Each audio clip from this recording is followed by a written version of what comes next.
Hey, what's up, wrestling fans? It's Joe Cronin and Jake DeMarco, and we're here to talk about the stupid-ass brand split, I'm so sick of the brand split, dude, but I'm going to talk about it anyway. Real quick, this ain't going to be a big thing, but listen. First of all, also, I talked about Paige's new boyfriend. Paige has a new boyfriend, and also Austin Aries over at TNA had some things to say about WWE.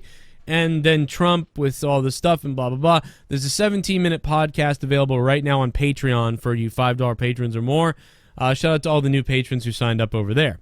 But as it goes with the brand split, you just asked a question off air, and you said, is the brand split over with? But, yeah, I mean, I think what we're seeing and what I think is what it is, which is that it's not over. It's just they're making adjustments on the fly to the brand split, which they've been doing, I think, since the second they launched it.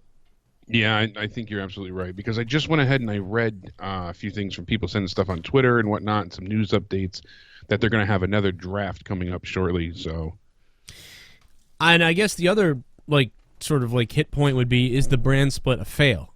And I don't think it is, but I think that it had a lot of problems when it started. It wasn't launched absolutely 100% right. And I don't know if you could have really absolutely predicted what to do, right?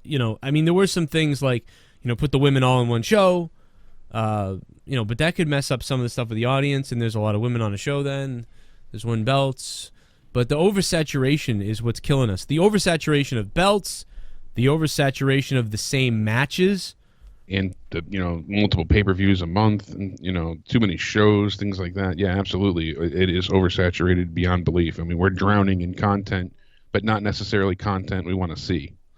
I would say maybe, since they're making so many changes, why not at this point just say the women's title and the tag team titles will be defended on both shows. They will be part of both brands. That's what they used to do, They went ahead and, the tag champs could be on Raw and SmackDown. I remember Jericho and Big Show making a big deal out of that for a while when they had the Jera Show team up. WrestleVotes clarified. They said, the brand split is not ending. Raw and SmackDown will continue to have different rosters. 2 separate brands will remain on TV. House shows will remain the same. The only change is for pay-per-views. Both brands will have matches on each pay-per-view show. Yeah, and I like that. I do like that, because then it's easier for them to build towards. They don't have to worry about, now we have 7 weeks until another show. So what are we going to do? And we really have to waste a lot of time. Yeah, and to me, I almost wish that they still would keep some exclusive pay-per-views. Like perhaps, SmackDown could have 2 a year and Raw could have 2 a year, or something like that, where they had a couple exclusive ones. But mostly it was a mix. That would be acceptable to me. Some people want it one way or the other. Yeah, some fans are also complaining because they're like, I wish, SmackDown got a Hell in a Cell match instead of, Raw this year, or Raw got it instead of SmackDown, Yeah. Things like that. And I understand that, SmackDown had it this year. They're like, well, I would have liked to have seen Roman Reigns and Braun in a Hell in a Cell. So, I get it in that sense. When it's not a major contendership, how come Raw didn't get a Money in the Bank match? It was only SmackDown, and, things like that. So...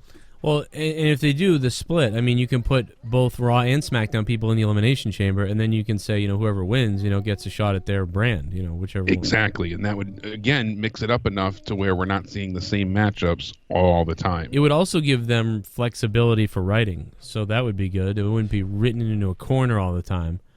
Like, well, we've got to do this on Royal Rumble because then Elimination Chamber. And then they always have to come up with a weird way of doing something because otherwise the fans can just guess what's going to happen. Although they didn't do that this year. We just guessed Nakamura. Pretty much seems like Nakamura would win, and then Roman or Braun is going to win the Elimination Chamber. And that's where we're heading. So there you go. It's the same goddamn thing. Well, that's it, Jake. I just wanted to cover that real quick. I want to see what you guys had to think about the brand split. And I also want to see if you guys want to see... more of me and bonus videos on the WWE stuff. It's up right now. My next audio log is available on Patreon right now, where I talk about Paige's new boyfriend and a couple other things WWE, and even some stuff with politics. It's all up there right now on patreon.com/Joe Cronin Show. Go there. $5 patrons can hear it. Plus, if you're a $5 patron, you can hear everything else. $2 can hear Corrupted and all that other fun stuff. If you want even more content, make sure you subscribe to our other channel as my kid runs screaming through the room. Dude, he's running full blast like, rah! It is youtube.com/corruptedpodcast. See you next time, guys. See you tonight for SmackDown, for the SmackDown review after SmackDown, then more PUBG. Rah! I will kill everything.